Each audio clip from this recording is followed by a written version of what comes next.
पुण्यातील भयंकर प्रकार. कशाला फ्लॅटमध्ये राहता रे मूर्खांनो? कधी विचार केलाय का तुमच्या शेजारच्या बंद दरवाजा मागे नेमकं काय चालू असेल? हिंजवडी, IT पार्क, मोठमोठ्या कंपन्या, रात्री उशिरापर्यंत चालणारी लाईफ सगळं अगदी नॉर्मल वाटणार. पण या चकचकीत दुनियेत एक फ्लॅट असा होता जिथे दिवस रात्र काहीतरी वेगळंच चालू होतं. त्या सोसायटीत राहणाऱ्यांना सुरुवातीला काहीच संशय आला नाही. 2 तरुण आले, व्यवस्थित दिसणारे, सुशिक्षित, शांत. कोणालाही वाटलं नाही की यांच्या मागे एवढं मोठं रहस्य दडलेलं आहे. ते दोघे फारसे दिसायचे नाहीत. सकाळी ऑफिसला जाणं, संध्याकाळी परत येणं हा रुटीन त्यांचा नव्हताच. दिवसभर फ्लॅट बंद, पडदे लावलेले आणि पूर्ण शांतता. पण हळूहळू काही गोष्टी लोकांच्या लक्षात येऊ लागल्या. त्या फ्लॅटमधून येणारा एक विचित्र वास, काहीतरी जळाल्यासारखं, रसायनासारखं. रात्रीच्या वेळी तर अजून गोंधळ वाढायचा. खिडक्यांच्या फटीतून बाहेर येणारा निळा जांभळा, कधी लाल प्रकाश, जणू काही एखादी प्रयोगशाळा चालू आहे. सोसायटीतील काही लोकांनी सुरुवातीला दुर्लक्ष केलं. आपलं काम करायचं, दुसऱ्यांच्या आयुष्यात नाक खुपसायचं नाही, असं सगळ्यांचं मत होतं. पण जेव्हा हा प्रकार उच्चात झाला तेव्हा लोकांच्या मनात भीती घर करू लागली. हे नक्की काय चाललंय?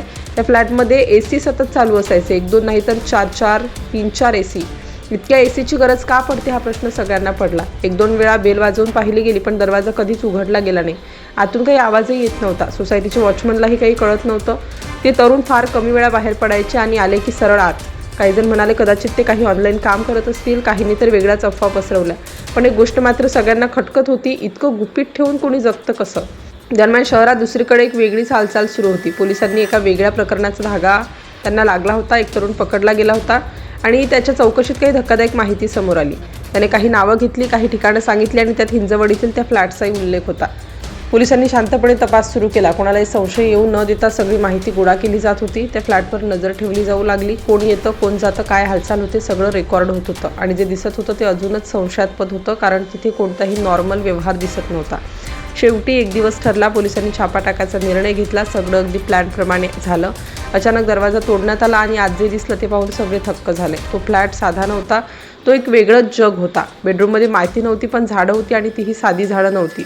प्रचंड शक्तिशाली लाईट्स, वायरिंग मशीन, जणू काही सायन्स लॅबच. तापमान नियंत्रित करण्यासाठी AC सतत चालू होते.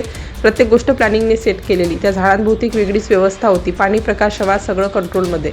आणि तेव्हा सगळ्यांना कळलं की हे काही साधं नव्हतं. हा फ्लॅट म्हणजे एक हायटेक शेती केंद्र. पण शेती कशाची? गांजाची. हो, पुण्याच्या एका हाय प्रोफाईल सोसायटीमध्ये एका फ्लॅटमध्ये गांजाची लागवड केली जात होती, तेही अत्याधुनिक पद्धतीनं. हे फक्त 2 तरुणांचं काम नव्हतं, यामागे एक मोठं जाळं होतं. डार्क वेबवरून व्यवहार, क्रिप्टोकरन्सीमध्ये पैसे, सगळं अगदी प्रोफेशनल पद्धतीने चालू होतं. माल फक्त पुण्यात नाही तर देशभरात आणि बाहेरही पाठवला जात होता. पोलिसांनी जेव्हा सगळं उघड केलं तेव्हा संपूर्ण महाराष्ट्र हादरला. ज्या फ्लॅटमध्ये लोक सुरक्षितेसाठी राहतात त्याच फ्लॅटमध्ये असं काही चालू शकतं यावर कुणाचाच विश्वास बसत नव्हता. आणि म्हणूनच हा प्रश्न आजही प्रत्येकाच्या मनात घुमतोय, तुमच्या शेजारच्या बंद दरवाजामागे नेमकं काय चालू आहे?